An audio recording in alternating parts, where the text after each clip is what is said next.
ओम मुनित्रयं नमस्कृत्य उक्तिः परिभाव्य च वैयाकरणसिद्धान्तकौमुदीयं विरच्यते। सर्वेभ्यः श्रोतृभ्यः नमः। अस्माभिः गतपाठे यद्यत् पठितं तद् एकवारं स्मरामः। वयं वैयाकरणसिद्धान्तकौमुदी इत्याख्यस्य ग्रन्थस्य तत्र तद्धितेषु शैशिकप्रकरणे भवामः। अस्य शैशिकप्रकरणस्य अस्माकं क्रमे अष्टमः पाठः गतपाठः प्रवृत्तः। तस्मिन् अष्टमे पाठे सर्वादौ वयं विभाषोशीनरेषु इति सूत्रस्य अर्थं तस्य च उदाहरणानि दृष्टवन्तः। येषु ये ग्रामाः तद्वाचिभ्यः वृद्धेभ्यः ठञ्ठौ वा स्तः इति तस्य अर्थः अस्माभिः पठितः। सौदर्शनिकी सौदर्शनिका सौदर्शनीया इत्यादीनि उदाहरणानि तत्र साधितानि। ततः ओर्देशे ठञ् इति सूत्रं पठितम्। उवर्णान्तात् देशवाचिनः ठञ् प्रत्ययः भवति इति तस्य अर्थः दृष्टः। निषादकर्ष्वां भवः इत्यस्मिन् अर्थे नैषादकर्षुकः इति उदाहरणं तत्र साधितं। तत्र केणः इत्यनेन ह्रस्वः भवति, अतः नैषादकर्षुकः इति उदाहरणं तत्र श्रूयते इति पठितम्। ततः तत्र अग्रे पठितं यत् नाम देशार्थः एव यदि गम्यमानः भवति तदा एव तत्र अयं ठञ् प्रत्ययः भवति, अन्यथा पटोः छात्राः पाटवाः तत्र अणेव भवति इति। अपि च इयठं व्यावर्तयितुं प्रकृते ठञ् ग्रहणं कृतं वर्तते इत्यपि पठितं। तत्र वृद्धाच्छ प्रत्ययं परत्वात् अयं बाधते। कः? ठञ् प्रत्ययः। ततः दाक्षिकर्षुकः इत्यादीनि रूपाणि अपि सिद्ध्यन्ति इति अस्माभिः तत्र पठितम्। तदुत्तरं सूत्रं पठितं वृद्धात् प्राचाम् इति। तस्य अर्थः प्राग्देशवाचिनः वृद्धात् एव इति नियमार्थं तत्सूत्रं भवति इति। नाम ठञ् भवतु इति। तत्र आढकजम्बुकः शाकजम्बुकः इति उदाहरणद्वयं साधितम्। अवृद्धः यः वर्तते नाम वृद्धसंज्ञा यस्य नास्ति तत्र तु माल्लवास्तवः इति उदाहरणद्वयमेव भवति। ततश्च धन्वयोपधात् इति सूत्रं पठितं। धन्वविशेषवाचिनः यकारोपधाच्च देशवाचिनः वृद्धात् उञ् स्यात् इति तस्य अर्थः दृष्टः। ऐरावतं धन्वा ऐरावतकः नाम ऐरावते भवः इत्यस्मिन् अर्थे ऐरावतकः इति उञ् प्रत्ययान्तं रूपं साधितं। तस्मात् साङ्काश्यकाम्पिल्यशब्दौ तत्र उञ्छण् इत्यादिना यौ सिद्ध्यतः ताभ्यामपि उञ् प्रत्ययः प्रकृते भवति। योपधात् उञः उदाहरणं तत्र द्वयम् अस्माभिः दृष्टं, साङ्काश्यकः काम्पिल्यकः इति च। ततः परं प्रस्थपूर्वहान्ताच्च इति अस्माभिः सूत्रम् आरब्धम्। तत्र एतदन्ताच्च वृद्धात् देशवाचिनः उञ् प्रत्ययः भवति। छस्य अयम् अपवादः भवति। अथ मालाप्रस्थकः नान्दीपुरकः पैलवहकः इत्यादीनि उदाहरणानि साधितानि। तत्र पुरान्तग्रहणं तु अप्रागर्थं भवति इत्यपि वचनम् अस्माभिः तत्र व्याख्यातं, तस्य विषये अपि पठितं। ततः प्राग्देशे तु उत्तरेण सिद्धम् इति नाम रोपधेतोः प्राचाम् इत्यनेन एव सिद्धं भवति इति। ततः सूत्रम् इदमेव अस्माभिः पठितं, रोपधेतोः प्राचाम् इति। रोपधात् ईकारान्ताच्च प्राग्देशवाचिनः वृद्धात् नाम वृद्धसंज्ञकात् उञ् इति प्रत्ययः भवति। अतः पाटलिपुत्रकः इति रूपं तत्र रोपधस्य शब्दस्य साधितं। ईतः नाम ईकारान्तस्य काकन्दः इति रूपं काकन्दकः इति रूपं साधितं। ततः सूत्रम् अस्माभिः आरब्धं जनपदतदवध्योश्च इति। तस्य अर्थः अस्माभिः कृतः जनपदवाचिनः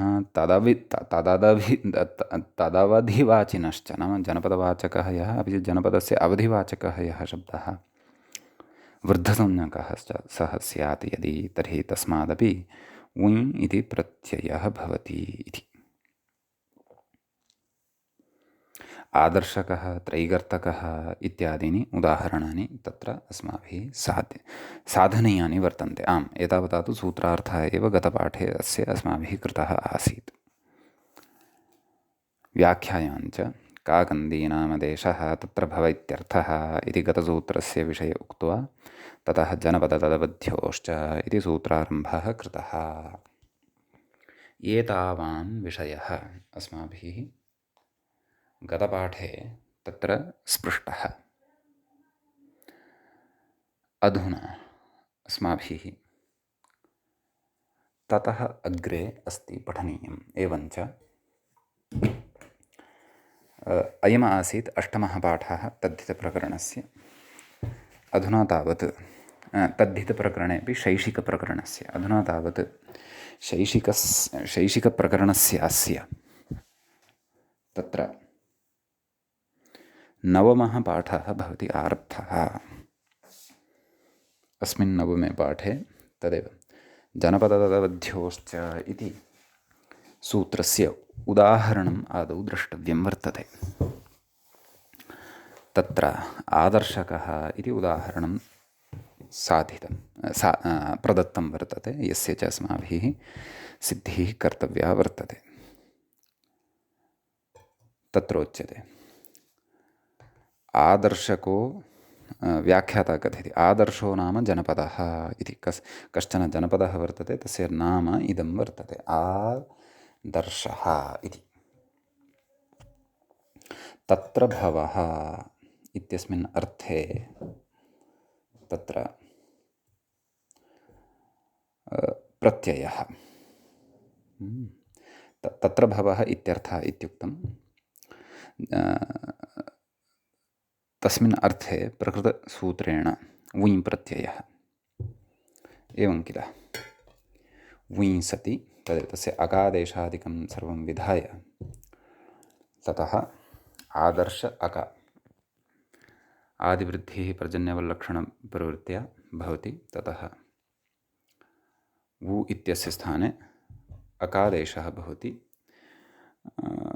अकारलोपः शकारोत्तरवर्तिनः आदर्श इति शकारोत्तरवर्तिनः अकारस्य लोपः भवति। आदर्शकः इति रूपं सिद्धं भवति। समीचीनम्। ततः त्रिगर्तो नाम जनपदविशेषस्य अवधिः इति। एवं खलु। जनपदवाचकात् तु वुञ् विहितः शैशिके अर्थे। इदानीं प्रकृते अग्रे तत्र जनपदविशेषस्य अवधिवाचकात् शब्दादपि उच्यते। तत्र उच्यते त्रिगर्तो नाम जनपदविशेषस्य अवधिः वर्तते। नाम कस्यचित् जनपदस्य अवधिः नाम सीमा विशेषः नाम काचित् सीमा वर्तते। ततः नाम तस्य अवधिः नाम एतावत्पर्यन्तम् अयं जनपदः भवति, यावत्पर्यन्तं त्रिगर्तः वर्तते। अतः तत्र त्रिगर्तशब्दात् तत्र भवः इत्याद्यर्थे वुञ् प्रत्ययः ङित्वात् आदिवृद्धिः त्रैगर्त वु अकादेशः त्रैगर्त इत्यत्र तकारोत्तरवर्ती यः अकारः तस्य लोपः त्रैगर्त अक त्रैगर्तक सुप्रत्ययः सस्य रुत्वे विसर्गे सति त्रैगर्तकः इति रूपं भवति तत्र सिद्धम्। सम्यक्। अग्रे उच्यते इति उदाहरणद्वयं साधितं। व्याख्यात्रा किमपि उच्यते जनपदत्वेन सिद्धावपि त्रिगर्तशब्दे परमपि कर्तोत्तरपदाच्छं बाधितुम् इह तदवधिग्रहणम् इति। एवं खलु न गर्तोत्तरपदाच्छः इति अग्रे वक्ष्यते। तर्हि प्रकृते गर्तोत्तरपदत्वं तु त्रिगर्त इति शब्दस्य अस्ति एव खलु। अतः तस्मात् छप् प्रत्ययः न भवतु, ऊञ इत्येव प्रत्ययः भवतु। तदर्थं प्रकृते तत्र तदवधित्वेन अस्य त्रिगर्तशब्दस्य प्रकृते परिगणनं क्रियते, तस्माच्च ऊञ इत्येव प्रत्ययः भवति इति। एवं खलु। यद्यपि त्रिगर्तोऽपि जनपदविशेष एव, एवं खलु, परन्तु जनपदावधिवाचकोऽपि वर्तते। अतः जनपदवाचकत्वादेव प्रकृते ऊञ इति सिद्ध्यति स्म। तथापि प्रकृते त्रिगर्तशब्दस्य पाठः गर्तोत्तरपदाच्छः इति अग्रे यः गर्तोत्तरपदात् यः छप् प्रत्ययः वक्ष्यते तस्य बाधनार्थम् इतरथा अन्यथा तेन प्रकृते छप् प्रत्ययः प्रसक्तः भवति स्म। आम्, त्रिगर्तभिन्नाः ये अन्ये शब्दाः गर्तान्ताः ये वर्तन्ते अथवा गर्तोत्तरपदाः ये वर्तन्ते तेभ्यः छप् प्रत्ययः भवतु नाम स च छप् प्रत्ययः अग्रे वक्ष्यते एव। एवं खलु। अतः प्रकृते तदवधिग्रहणं कृतम् इति व्याख्यातुः अभिप्रायः। एतावाञ्च विशेषः एतत् सूत्रगतः भवति। अधुना प्रकृते एव अग्रिमं सूत्रम् अस्माभिः पठनीयं वर्तते। अग्रिमं च सूत्रं भवति इत्थम्। तत्र आम्, अवृद्धादपि बहुवचनविषयात् इति। तत्र अवृद्धात् इति पञ्चमी विभक्तेः एकवचनं भवति, अपि इति अव्ययं भवति, बहुवचनविषयात् इति पञ्चमी विभक्तेः बहुवचनान्तं एकवचनान्तं पदं भवति। पदच्छेदः द्रष्टव्यः। न वृद्धः अवृद्धः, तस्मात् अवृद्धात् नञ् तत्पुरुषसमासो भवति। तत्र इदानीं बहुवचनविषयात् इत्यस्य विग्रहं पश्यामः। बहुवचनस्य विषयः बहुवचनविषयः, तस्मात् बहुवचनविषयात् बहुव्रीहि समासः अत्र भवति। प्रकृते धन्वयोपधाद् ऊञ् इत्यस्मात् ऊञ् इत्यनुवर्तते, वृद्धात् प्राचाम् इत्यस्मात् वृद्धात् इत्यनुवर्तते, जनपदतदवध्योश्च इत्यस्मात् सूत्रात् तत्र नाम जनपदतद्वध्योः इत्यस्य अनुवर्तनं भवति। ओर्देशे ठञ् इत्यस्मात् देशे इत्यस्य च अनुवर्तनं भवति। शेषे ज्ञाप्रातिपदिका प्रत्ययः परश्च समर्थानां प्रथमाद्वा इत्येतत् सर्वमपि प्रकृते लभ्यते। ततः सूत्रार्थः ज्ञेयः। आदौ व्याख्याता किं कथयति तत् पश्यामः। अवृद्धादपि बहुवचनविषयात् अवृद्धात् जनपदादिति।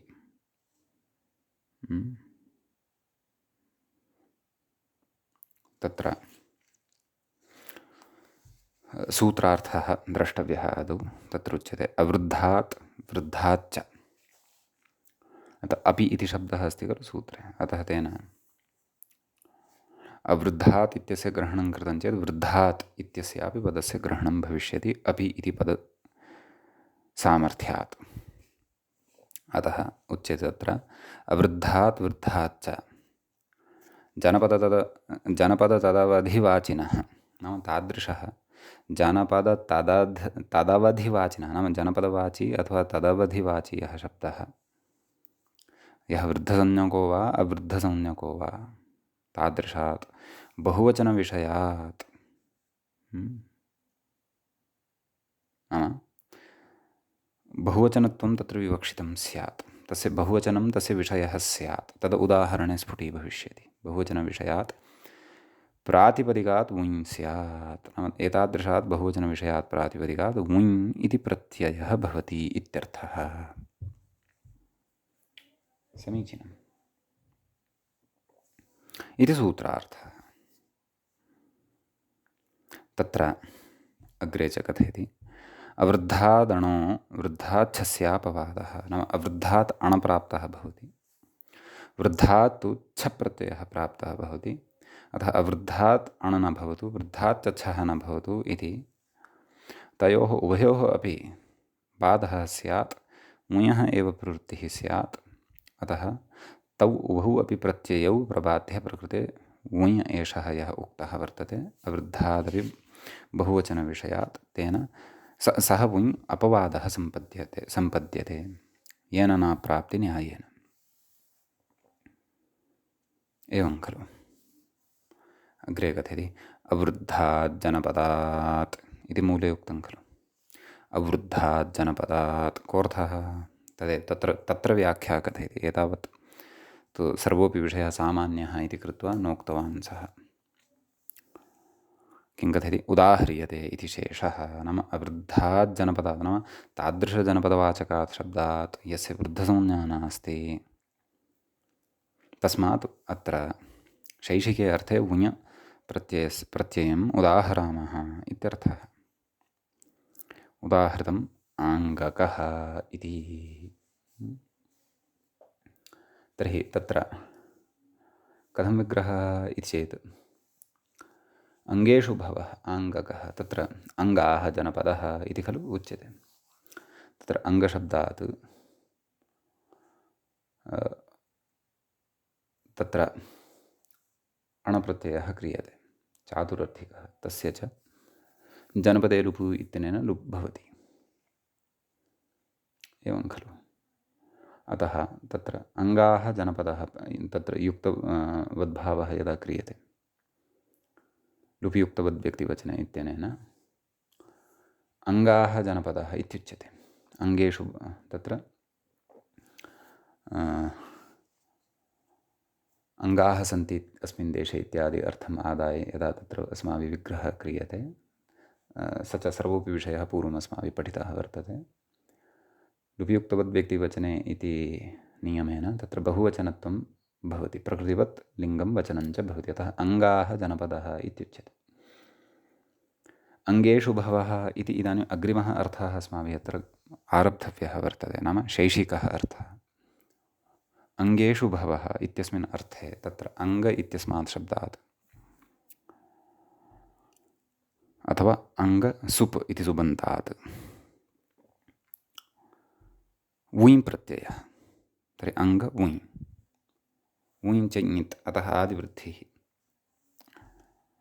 अङ्ग आङ्ग वु अका, अकादेशः आङ्ग अक, भत्वात् अलोपः आङ्ग अक आङ्गक, सुप्रत्ययः सस्य ऋत्वे विसर्गे सति आङ्गकः इति भवति, तत्र रूपं सिद्धम्।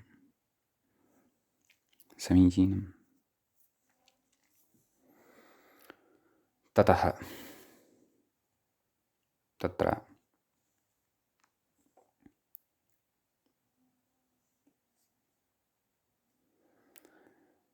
अग्रे उच्यते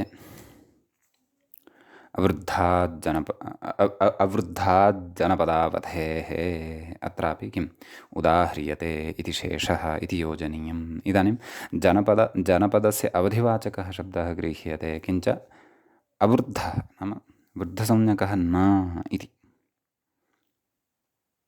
एवं खलु। अतः तत्र उच्यते उदाह्रियते आजमीढकः, तस्य विग्रहः कथम् अजमीढेषु भवः इति विग्रहः उच्यते।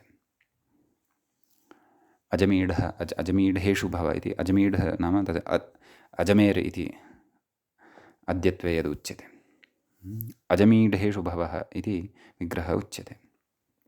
कथयति अजमीढाख्यः जनपदः कस्यचित् जनपदस्य अवधिः, अयं नाम जनपदः अपि कस्यचित् जनपदस्य नाम बृहज्जनपदस्य अवधिभूतः भवति, अतः कस्यचित् जनपदस्य अवधिः अयम्। अतः अस्मात् वुञ् प्रत्ययः तत्र भवः इत्यस्मिन् अर्थे। अतः अजमीढ वुञ् अकादेशः अलोपः आदिवृद्धिः आजमीढ आजमीढक सुप्रत्ययः सस्य ऋत्वविसर्गे सति आजमीढकः इति रूपं तत्र भवति सिद्धं। सम्यक्। ततः अग्रे किं कथयति व्याख्याता वृद्धात् जनपदादिति मूले उक्तं खलु वृद्धात् जनपदात्। इदानीं वृद्धवाचकात् जनपदात् नाम नैव जनपदवाचकः परन्तु वृद्धसंज्ञकः सः भवति, तस्मादपि वुञ् प्रत्ययः भवति। व्याख्याता कथयति उदाह्रियते इति शेषः, नाम उदाहरणं प्रस्तूयते इति शेषः। किम् उदाहरणं प्रस्तुतं? दार्वकः। तत्र कथयति दार्वा इति बहुवचनान्तः जनपदविशेषे वर्तते, दार्वाः इति। नाम जनपदविशेषे उपयुज्यते, तस्य प्रयोगः क्रियते बहुवचनान्ततया। तत्र भवः अर्थात् दार्वासु भवः, एवं रीत्या तत्र विग्रहः कर्तव्यः। एवं किल? एतेन मम स्मरणं जायते। अत्र मम गृहात् प्रायः 7 किलोमीटर् दूरे एकः ग्रामः अस्ति। जनपदस्तु न वक्तुं शक्नुयां, ग्रामः अस्ति, तस्य नाम दार्वा इति अस्ति। अतः पश्यन्तु, संस्कृतनामानि अपि तत्र तत्र विलसन्ति। भवतु नाम। तर्हि दार्वा इति जनपदविशेषस्य नाम वर्तते, अथवा अपि च वृद्धसंज्ञा तस्य वर्तते, दार्वा। केन? तदेव तद्धितेष्वचामाद् नैव वृद्धिर्यस्याचामादिस्तद्वृद्धम् इत्यनेन वृद्धसंज्ञा अपि तस्य वर्तते। सम्यक्। तत्र प्रकृतसूत्रेण छप् प्रत्ययः नैव वुञ् प्रत्ययः, अथ दार्वा वुञ् अकादेशः आदिवृद्धिः पर्जन्यवल्लक्षणप्रवृत्त्या आ इत्यस्य लोपः यस्येति चैत्यनेन दार्व दार्वक सुप्रत्ययः सस्य ऋत्वविसर्गे सति दार्वकः इति रूपं तत्र भवति सिद्धम्। समीचीनं। ततः तत्र अग्रे उच्यते, मूले पश्यन्तु, वृद्धात् जनपदावधेः इति अग्रे उदाह्रियते। नाम इदानीं वृद्धसंज्ञकात्, परन्तु तत्र जनपदस्य अवधिवाचकात् इदानीम् अधुना प्रत्ययः तत्र उच्यते, तच्च कालरञ्जकः। एवं किल? परन्तु तत्र विग्रहं प्रदर्शयति, किं कलरञ्जेषु भवः इति। कथं कलरञ्जेषु इति उच्यते इति? तर्हि वृद्धसंज्ञा कथं? कालरञ्जेषु भवः इत्येव खलु वक्तव्यं। कलरञ्जेषु इति उच्येत यदि, तर्हि तु वृद्धसंज्ञा न स्यात्। आद्यः अचः तत्र वृद्ध्यभावात्, अतः तत्र किञ्चित् परिष्करणीयमिति मे भाति। अच प्रकृते अत्र किमित्युच्यते, त्यदादीनि च इत्यपि न भवितुमर्हति। वानामधेयस्य रूढत्वं नाम्नः प्रकृते रूढत्वमपि नास्ति। अतः प्रकृते वृद्धसंज्ञा वक्तव्या चेत् वृद्धिर्यस्याचामादिस्तद्वृद्धम् इत्यनेन वक्तव्या। सा च कलरञ्जेषु इति उक्ते सति न सिद्ध्यति। कुतः? आदिः अच् वृद्धिसंज्ञक एव नास्ति। अतः तत्र कालरञ्जेषु भवः इत्येव विग्रहः कर्तव्यः। तस्मात् कालरञ्ज इत्यस्मात् शब्दात् वुञ् सति, तस्य अकादेशे आदिवृद्धौ च कालरञ्ज कालरञ्जरेषु कालञ्जरेषु भवः इति विग्रहः। तर्हि कालञ्जर इत्यस्मात् शब्दात् वुञः अकादेशः आदिवृद्धिः पर्जन्यवल्लक्षणप्रवृत्त्या भविष्यति। कालरञ्जर क्षन्तव्यः कालञ्जर अक रेफोत्तरवर्तिनः अकारस्य लोपः कालञ्जरि अक कालञ्जरक सुप्रत्ययः सस्य ऋत्वविसर्गे सति कालञ्जरकः इति प्रयोगः तत्र भवति सिद्धः। समीचीनम्। इमानि तु उदाहरणानि एवं खलु। अवृद्धाद् वृद्धात् च तदधवि क्षन्तव्यः जनपदतदवधिवाचिनोः बहुवचन तदवधिवाचिनः बहुवचनविषयात् प्रातिपदिकः ङि स्यात् इति खलु उक्तम्। अतः एव चतुर्धा अत्र उदाहरणानि सम्पद्यन्ते। अवृद्धात् अणः तत्र अवृद्धात् जनपदात् इत्येकम्, अवृद्धात् जनपदावधेः द्वितीयं, वृद्धात् जनपदात् वृद्धात् जनपदावधेः एवं रीत्या। अतः चतुर्षु अर्थेषु नाम चतुर्षु तत्र अपेक्षितासु स्थितिषु इमानि चत्वारि उदाहरणानि अत्र सम्पन्नानि भवन्ति इत्यर्थः। समीचीनम्। ततः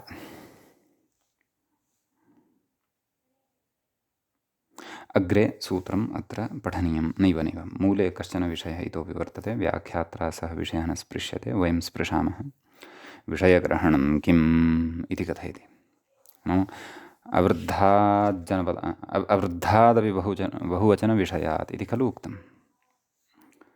तत्र इदम् एव खलु वक्तव्यं। नाम विषयात् इति ग्रहणं न क्रियते चेदपि अपेक्षितार्थः प्राप्यते एव खलु। अवृद्धात् जनपदविषयात् इति वक्तव्यापेक्षया क्षन्तव्यः। अवृद्धादपि बहुवचनविषयात् इति वक्तव्यापेक्षया अवृद्धादपि बहुवचनात् इति यदि उच्येत तदापि का हानिः। परन्तु प्रकृते विषयग्रहणं यत् कृतं वर्तते तत्र किञ्चन प्रयोजनं पुरस्कृत्य एव कृतं वर्तते। अतः तत्र उच्यते विषयग्रहणं किम् उच्यते एकशेषेण बहुत्वे मा भूत् इति। नाम एकशेषः यत्र क्रियमाणः वर्तते तत्र बहुत्वे बहुवचनत्वे मा भूत् इति। यथा तत्र वदति किं वर्तनी च वर्तनी च वर्तनी च वर्तन्यः तासु भवः वार्तनः इति। एवं खलु। नाम प्रकृते एकशेषः कृतः वर्तते। वर्तनी च वर्तनी च वर्तनी च वर्तन्यः सर्वपाणाम् एकशेषे एकविभक्तौ इत्यनेन एकशेषो भवति खलु। तत्र बहुत्वे मा भवतु। नाम बह्व्यः वर्तन्यः वर्तन्ते, तासु यः भवः अथवा तासु भवः इत्यस्मिन् अर्थे वार्तनाः तासु भवः इति बहुत्वे अर्थे गम्यमाने वुञ् प्रत्ययः न स्यात् इति। एवं खलु। वर्तन्यां भवति एकवचने यदि उच्यते तर्हि तु कदाचित् वुञ् भवेदपि, परन्तु बहुत्वे मा भवेत्। वर्तन्यः याः सन्ति तासु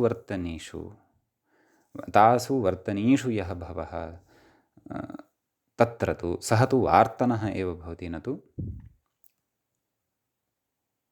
तत्र वार्तनकः इति भवति।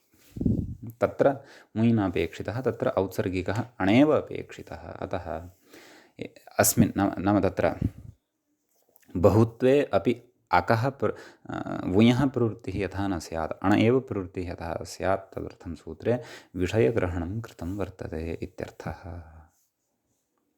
समीचीनम्। इति प्रकृते अयं कश्चन विशेषः एतत् सूत्रगतः उक्तः। एवञ्च अवृद्धादपि बहुवचनविषयात् इति सूत्रगतः विशेषः अत्र सम्पन्नः भवति। इदानीं वयम् अग्रिमं सूत्रं प्रविशामः। अग्रिमं च सूत्रं भवति एवं कथं कच्छाग्निवक्त्रगर्तोत्तरपदात् इति। अस्य पदच्छेदः द्रष्टव्यः। प्रकृते सर्वादौ तु कति पदानि सन्ति इति द्रष्टव्यानि। कच्छाग्निवक्त्रगर्तोत्तरपदात् इति चेत् प्रकृतसूत्रे एकमेव पदं वर्तते।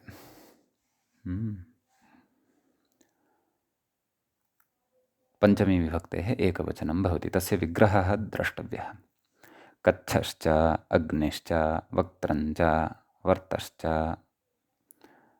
कच्छाग्निवक्त्रगर्तं, क्षन्तव्यः, वर्तश्च कच्छाग्निवक्त्रवर्तं, कच्छाग्निवक्त्रवर्तं, सम्यक्।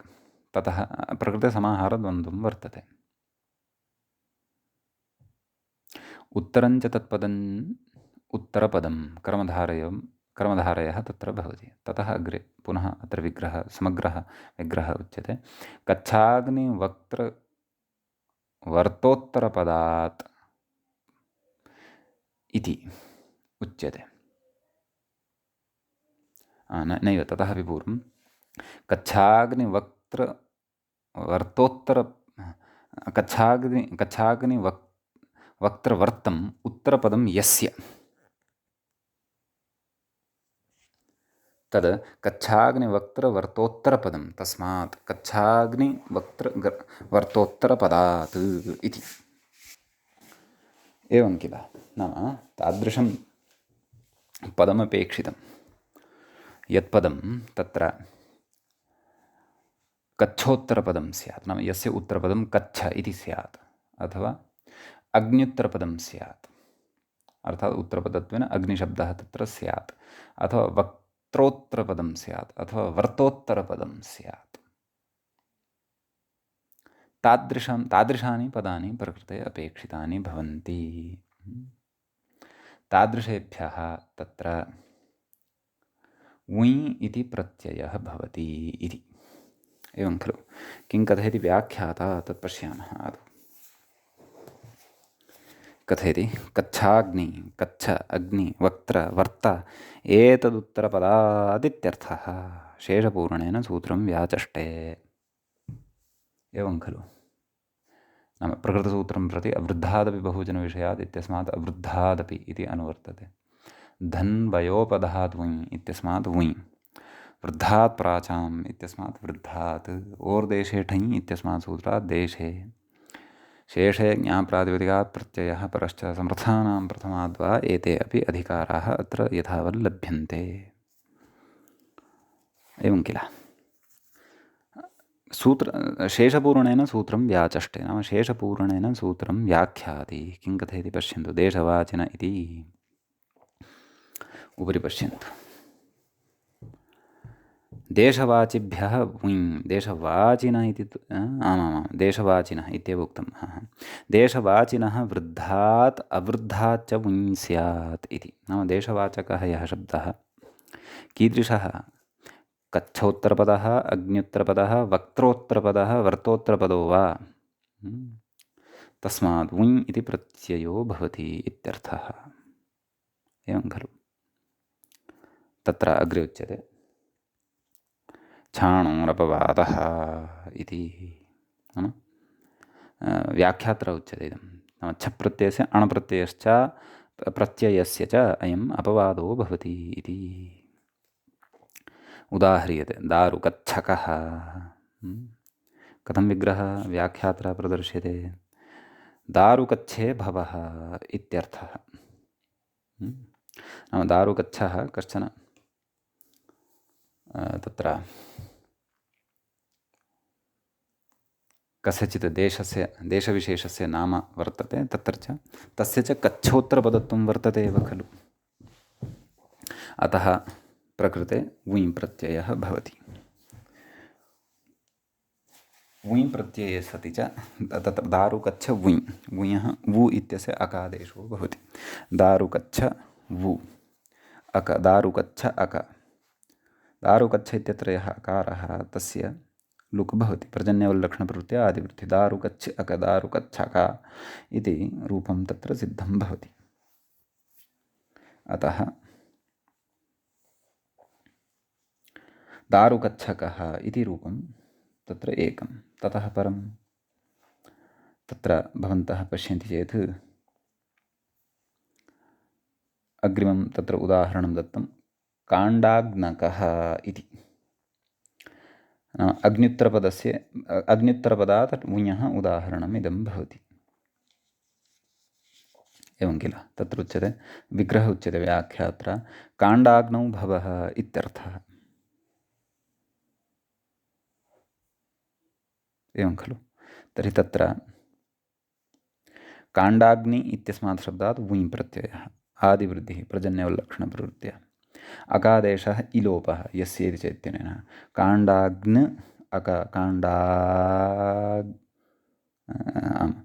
प्रयोगः साधनीयः काण्डाग्नकः काण्डाग्न अक मेलनेन काण्डाग्नक सुप्रत्ययः सस्य ऋत्वविसर्गे सति काण्डाग्नकः इति रूपं तत्र भवति सिद्धम्।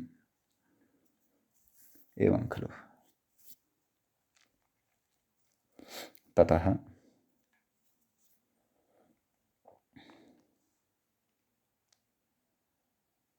तदेव अग्रे व्याख्यात्रापि उक्तमेव अकादेशे यस्येति च इति इकारलोपः भवतु नाम अग्रे उदाहृतं सैन्धुवक्त्रकः। इदानीम् अग्न्युत्तरपदस्य अपि उदाहरणं दृष्टम्। इदानीं वक्त्रोत्तरपदस्य उदाहरणं दीयते।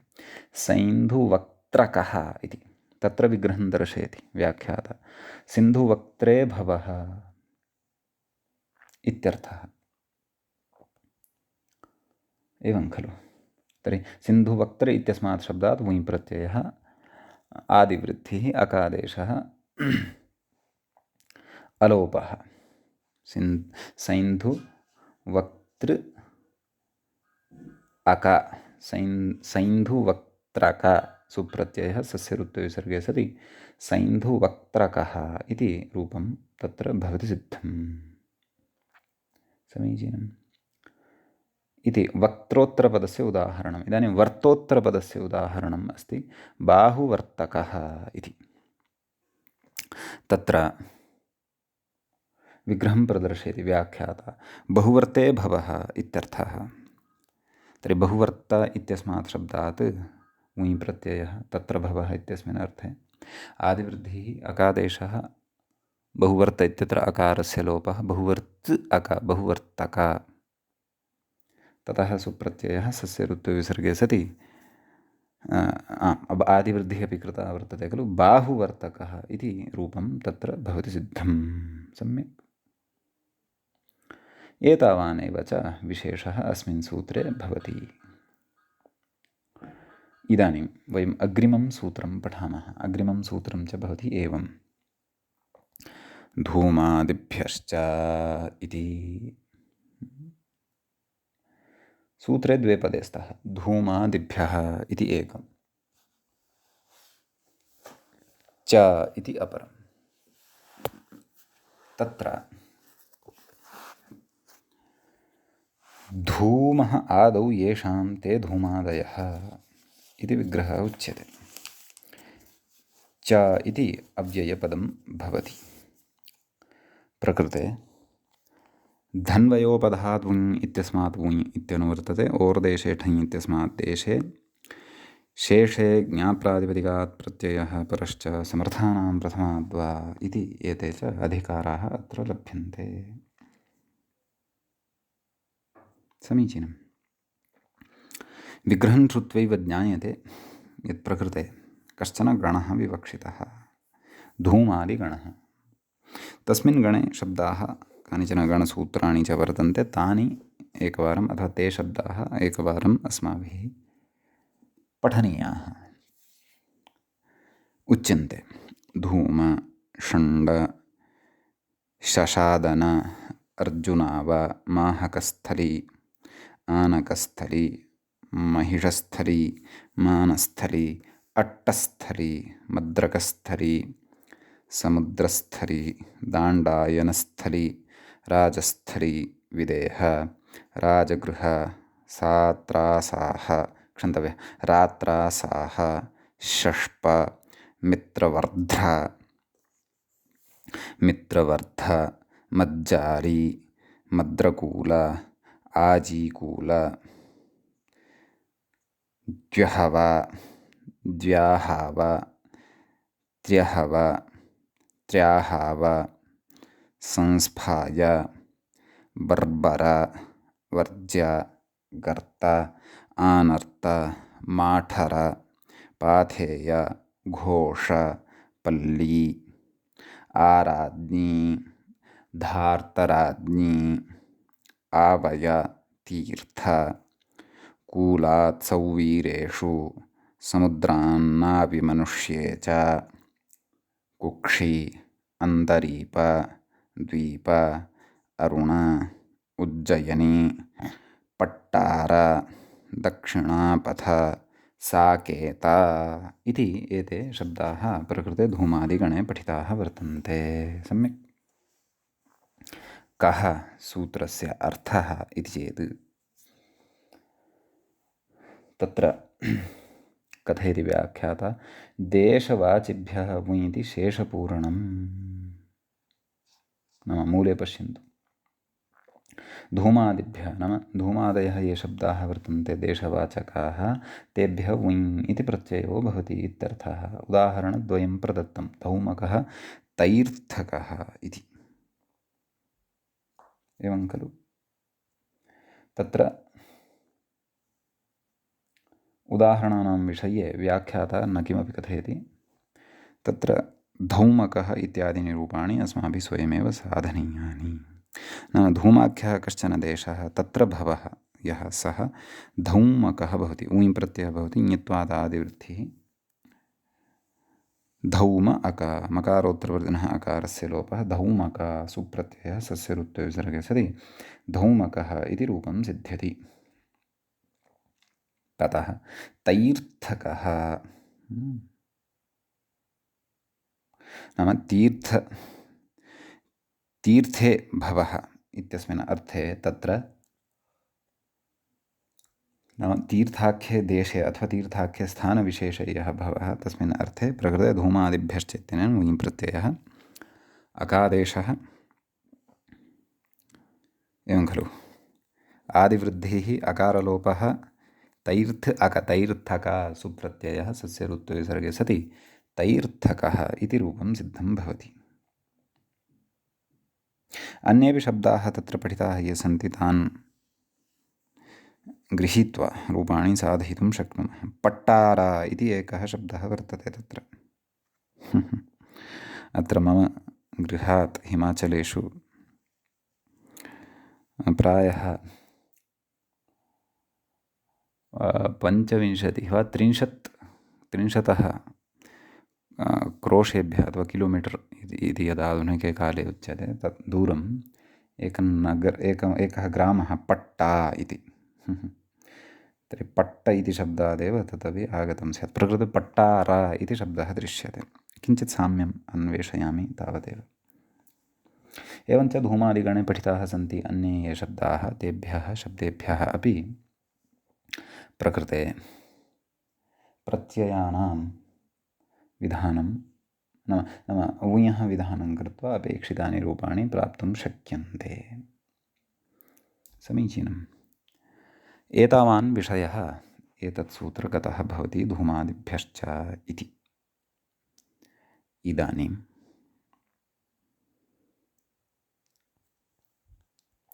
अग्रिमं सूत्रं वयं तत्र पठामः।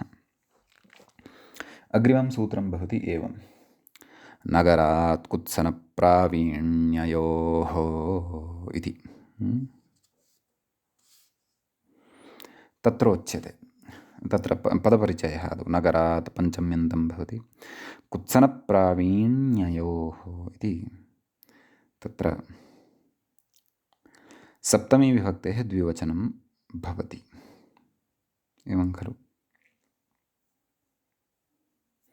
तत्र धन्वयोपधात् वुञ् इत्यस्मात् सूत्रात् वुञ् शेषे ज्ञाप्रातिपदिकात् प्रत्ययः परश्च समर्थानां प्रथमाद्वा इति इत्यादि सर्वम् अनुवर्तते। समीचीनम्। विग्रहः कुत्सनञ्च प्रावीण्यञ्च कुत्सनप्रावीण्ये तयोः कुत्सनप्रावीण्ययोः इतरेतरयोगद्वन्द्वः अत्र भवति। एवं खलु। सूत्रार्थः व्याख्यात्रा तु उदाहरणविषये उच्यते, सूत्रार्थः तावत् मूले उक्तः। किमुच्यते? नगरशब्दात् वुञ् स्यात् कुत्सने प्रावीण्ये च गम्ये इति। विशेषेण नगरशब्दविषये एव एतेन व्यवस्था उच्यमाना वर्तते। कुत्सिने प्रावीण्ये च अर्थे एवं किल। शैषिकः वुञ् प्रत्ययः भवति, परन्तु कुत्सार्थः प्रावीण्यार्थः, कुत्सा नाम निन्दार्थः अथवा प्रावीण्यं नाम नैपुण्यम् इति। नैपुण्यार्थो वा तत्र गम्यमानः स्यात्, तदा एव अयं नगरशब्दात् वुञ् प्रत्ययः भवति। नाम शैषिकः अर्थः तत्र वर्तते, परन्तु सत्यपि शैषिके अर्थे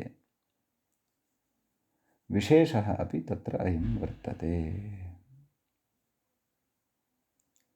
समीचीनम्। तत्र उदाह्रियते नागरश्चौरः शिल्पी वा इति। तर्हि कथं विग्रहः? नगरे भवः इति सप्तम्यन्तात् तत्र वुञ् प्रत्ययः एवं किल। तर्हि नगर अक, नागरश्चौर इति न नागरकश्चौरः। उदाहरणं किं साधनीयं? नागरकः इति साधनीयं। तर्हि तत्र नगर इति नगरे भवः इति विग्रहे नगर इति इत्यस्मात् शब्दात् वुञ् प्रत्ययः। ङित्वात् आदिवृद्धिः नागर वु नागर अक नागरक अकारस्य यस्येति चैतन्येन लोपः नागर अक नागरक इति रूपं तत्र भवति सिद्धं। सुप्रत्ययः सस्य रूपे विसर्गे सति नागरकः। तर्हि कोऽर्थः अस्य? नाम कश्चन चोरः नागरकः इति भवितुम् अर्हति, अथवा कश्चन शिल्पी, शिल्पम् अस्य वर्तते अथवा अस्मिन् वर्तते इति शिल्पी वा तत्र अर्थः अस्माभिः गृहीतुम्। अथवा प्रवीणः, कस्याञ्चित् कलायां कश्चन प्रवीणः वर्तते, सः वा नागरकः इति भवितुम् अर्हति। सम्यक्। व्याख्यात्रा किमुच्यते? नागराः ब्राह्मणाः। व्याख्यात्रा प्रत्युदाहरणे विचारः क्रियमाणः वर्तते। अस्तु, तदपि द्रक्ष्यामः। आदौ प्रत्युदाहरणं मूले दृष्ट्वा आगच्छामः। किं कथयति? कुत्सने इति किं? नागराः ब्राह्मणाः। नाम प्रकृते कुत्सार्थः यदि गम्यमानः न भवति, एवं किल, तर्हि तत्र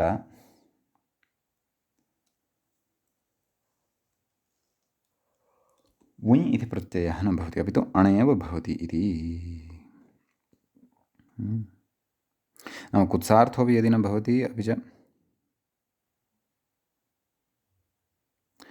प्रावीण्यार्थोऽपि यदि नास्ति, तर्हि तत्र वुञ् प्रत्ययः न भवति, अपि तु अक इति प्रत्ययः एव भवति। तर्हि नागराः ब्राह्मणाः कोऽर्थः? नगरे भवाः ये ब्राह्मणाः ते ब्राह्मणाः नागराः ब्राह्मणाः भवन्ति।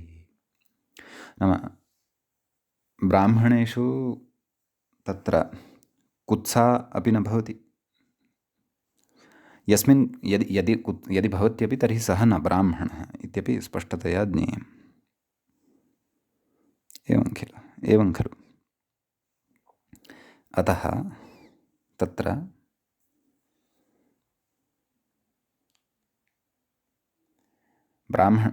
नाम तेषु अपि च शिल्पविशेषोऽपि न भवति। नाम कश्चन कलाविशेषः, नाम तत्कर्म एव तेषां नास्ति। अतः कृत्वा तत्र नागरकाः ब्राह्मणाः इति वक्तुं न शक्यते। नागराः ब्राह्मणाः इत्येव वक्तव्यं। यदा शिल्पकार्यमपि ते न कुर्वन्ति, अपि च चोराः अपि ते न भवन्ति। चोराः यदि स्युः तर्हि ब्राह्मणत्वं तेषां नष्टं भवति। ब्राह्मणाः त एव ये तापसाः तपस्विनः भवन्ति, नान्ये इति। समीचीनं। मूले तु उक्तं। व्याख्यात्रा अत्र कश्चन विशेषः उच्यमानः वर्तते, सः विशेषः द्रष्टव्यः।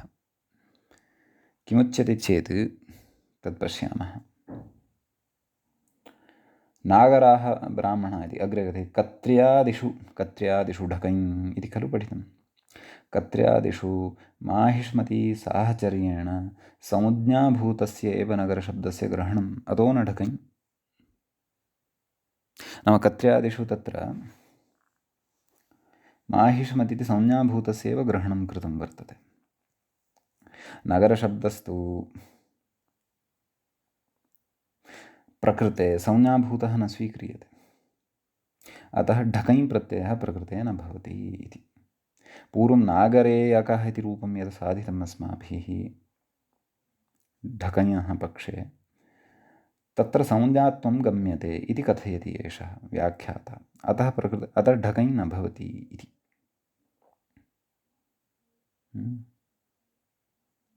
कथयति प्राचाङ्ग्रामनगराणाम् इति सूत्रभाष्ये नागराः इत्युदाहरणात्। नाम प्राचाङ्ग्रामनगराणाम् इत्यत्र नागराः इत्युदाहृतं वर्तते, अतः ढकै तत्र न भवति। एवं खलु। अतः नगरेषु भवाः अथवा नगरे भवाः इत्यस्मिन् अर्थे तत्र, अथवा नगरे भवः इत्यस्मिन् अर्थे तत्र अणाभाव्यं नागराः ब्राह्मणाः इति। एवं किल। प्रकृतेपि तत्र नागराः ब्राह्मणाः इत्येव खलु उपरि प्रत्युदाहृतम्। भाष्यकारेणापि तत्र प्राचाङ्ग्रामनगराणाम् इत्यत्र नागराः इत्येव उदाहरणं प्रदत्तं वर्तते इति। ढकै तु न भवति, तस्य कारणम् उक्तवान्। नाम तत्र माहिष्मतीशब्दः एकः पठितः, स च संज्ञाभूतः शब्दः, अतः ढकै तावत् संज्ञाभूतात् नगरशब्दादेव भवति इति। प्रकृते च संज्ञाभूतः शब्दः न गृह्यते। क्व नगरात् कुत्सनप्रावीण्ययोः। अतः प्रकृते अनयोः अर्थयोः ढकै न शङ्क्यः। प्रकृते तत्र ऊञ् प्रत्ययः एव विधातव्यः। अतः नागरकः चोरः अथवा नागरकः शिल्पी इत्येव तत्र वक्तव्यम् इति व्याख्यात्रा काचित् स्पष्टता प्रकृते अस्ति क्रियमाणा। समीचीनम् इति एतावान् विशेषश्च अस्मिन् सूत्रे भवति, एतत् सूत्रगतः भवति। सम्यक्। ततः अस्माभिः अग्रिमं सूत्रम् अत्र पठ्यते। तच्च सूत्रं भवति एवं। किम्? अरण्यान् मनुष्ये इति। तत्र सूत्रस्य पदपरिचयं प्राप्नुमः। अरण्यात् इति तत्र पञ्चमी विभक्तिः भवति। मनुष्ये इति सप्तमी विभक्तिः भवति। एवं किल। तर्हि प्रकृते किं किम् अनुवर्तते तद् अस्ति अस्माभिः एकवारं द्रष्टव्यम्। प्रकृते शेषे ज्ञाप्रातिपदिकात् प्रत्ययः परश्च समर्थानां प्रथमाद्वा इति, अपि च धन्वयोपधात् वुञ् इत्यस्मात् सूत्रात् वुञ् इत्यपि च अनुवर्तते। सम्यक्। तत्र उच्यते नाम सूत्रार्थः कर्तव्यः। सूत्रार्थः मूले शेषपूरणेन एव उक्तः, वुञ् तावदेव। तर्हि कः अर्थः ज्ञेयः? अर्थात् अरण्यशब्दः यः वर्तते तस्मात् अरण्य इति अकारान्तात् शैषिकः वुञ् प्रत्ययः भवति मनुष्याभिधेये गम्यमाने। मनुष्यार्थः तत्र गम्यमानः स्यात्, नान्यथा। शैषिकेषु अर्थेषु सत्सु अथवा शैषिके कस्मिंश्चित् अर्थे गम्यमाने इति। एवं किल। व्याख्यात्रा तु उदाहरणानि एव प्रस्तूयमानानि वर्तन्ते। मूले कथयति अरण्याण्णः इत्यस्यापवादः। नाम अरण्य इत्यस्मात् शब्दात् रणप्रत्ययः अपि पूर्वं विहितः खलु। तस्य अयम् अपवादः मनुष्यार्थे गम्यमाने विशेषेण प्रकृते तत्र ऊञ इति प्रत्यय एव भवति इति।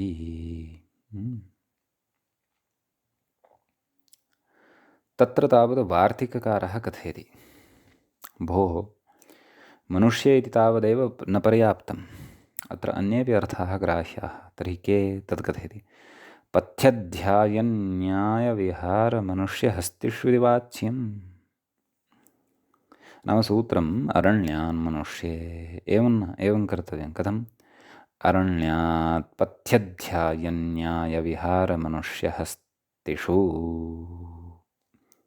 एवं सूत्रं कर्तव्यम्। वार्तिकस्य तर्हि पदच्छेदः ज्ञेयः। पथ्यध्यायन्यायविहारमनुष्यहस्तिषु इति सप्तमीविभक्तेः एकवचनम्। इति इति अव्ययपदं वाच्यम् इति प्रथमान्तं भवति। कथं विग्रहः? पन्थाश्च अध्यायश्च न्यायश्च विहारश्च मनुष्यश्च हस्ती च। पथ्यध्यायन्यायविहारमनुष्यहस्तिनः तेषु पथ्यध्यायन्यायविहारमनुष्यहस्तिषु इति वाच्यं। नाम एषु अर्थेषु गम्यमाने शैशिके शैशिकः वुञ् इति प्रत्ययः भवति इति अर्थः सूत्रस्य आहत्य वार्तिकमपि सम्मेल्य अस्माभिः ज्ञेयः। समीचीनम्।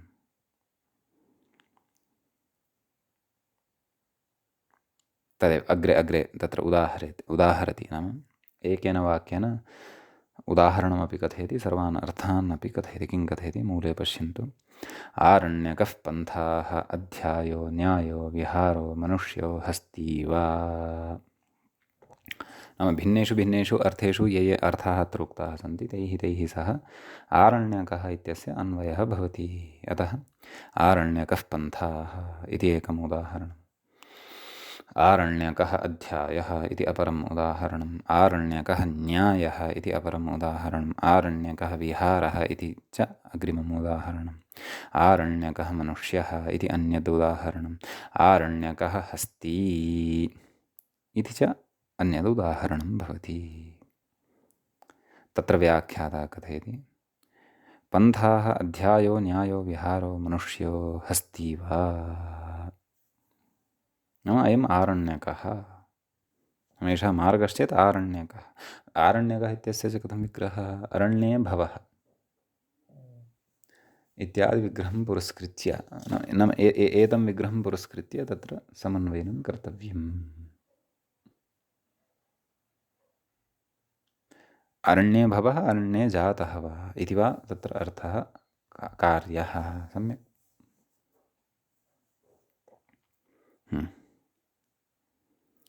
एतावानेव विशेषः एतत् सूत्रगतः वर्तते। नैव, तत्र वार्तिकमपि अग्रे अस्ति। वार्तिकमुच्यते वा गोमयेषु इति। तत्र वा इति अव्ययपदं भवति। गोमयेषु, गोमयेषु इति, गोमयषु इति जातमस्ति मम पुस्तके। तत्र एकारः स्थापनीयः। वा गोमयेषु।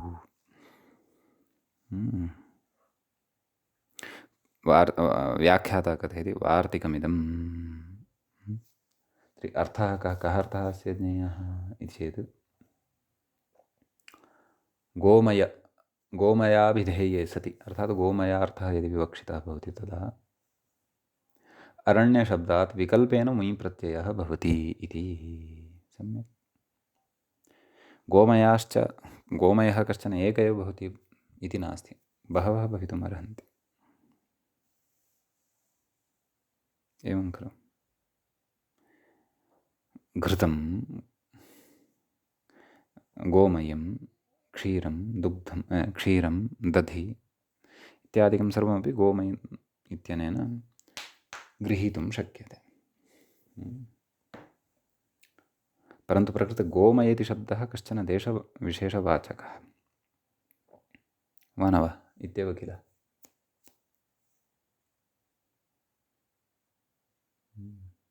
नैव नैव तथा न। गोमयशब्दः तदेव गोः विकारवाचकः एव। परन्तु तत्र अरण्यात्, अरण्यशब्दात् खलु भवार्थे प्रत्ययः कर्तव्यः। अतः अरण्ये भवाः इत्यस्मिन् अर्थे अरण्ये इति शब्दात्, अरण्ये इति सप्तम्यन्तात् सुबन्तात् तत्र वा गोमयेषु इत्यनेन वार्तिकेन उञ् प्रत्ययः विकल्पेन क्रियते। नाम एकस्मिन् पक्षे उञ् प्रत्ययः, अपरत्र तु तत्र अणप्रत्ययः एव। अतः आरण्यशब्दात् वुञः पक्षे आरण्यक इति शब्दः एव सिद्ध्यति। वु इत्यस्य अकादेशः आदिवृद्धिः आरण्यक जसि सति आरण्यकाः इति रूपं सिद्धं भवति। पक्षे तु यत्र ङुय् न भवति तत्र तु अणेव, अतः तत्र आरण्ये भवाः इति आरण्ये इति शब्दात् अणप्रत्ययः न अरण्ये इति शब्दात् अणप्रत्ययः आदिवृद्धिः आरण्य अलोपः यस्य इति चैत्यनेन आरण्य आरण्य जसि सति आरण्याः गोमयाः इति एतद्रूपं तत्र भवति सिद्धम्। समीचीनम् इति एतावान् विषयः एतत् सूत्रगतः भवति, एतद् वार्तिकगतश्च भवति। सम्यक्। अद्यतनपाठः तावत् अत्रैव उपसंह्रियते, अत्रैव मङ्गलं कुर्मः। तत्र मुनित्रयं नमस्कृत्य सूक्तिः परिभाव्य च वैयाकरणसिद्धान्तकौमुदीयं विरच्यते। एवञ्च तत्र तद्धितेषु शैक्षिकप्रकरणस्यास्य 9मः पाठः एषः सम्पन्नतां गतः। नमः सर्वेभ्यः श्रोतृभ्यः।